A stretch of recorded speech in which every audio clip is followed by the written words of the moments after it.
من هجران القرآن عدم الاستشفاء به.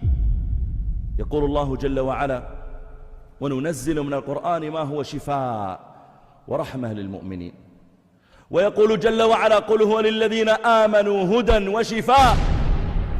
كان نبينا صلى الله عليه وآله وسلم يرقي بالقرآن، ورقى أبو سعيد الخدري كما في الصحيح، رقى رجلا أصيب بلدغة فرقاه بسورة الفاتحة وجعل ينفث عليه فبرئ وقام ليس به بأس.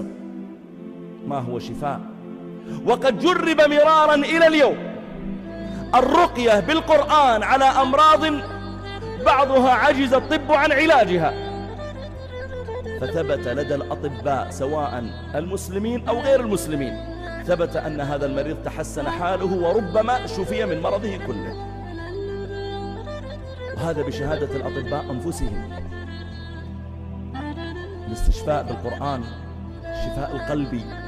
إذا وجدت في قلبك قسوة فاقرأ القرآن لينه به، هذا من شفاء قلبك. إذا أصبت بمرض أو أصيب من تحب بمرض فارقه بالقرآن، فإن هذا من النفع، وهو من الاستشفاء بالقرآن، وتركه نوع من هجران.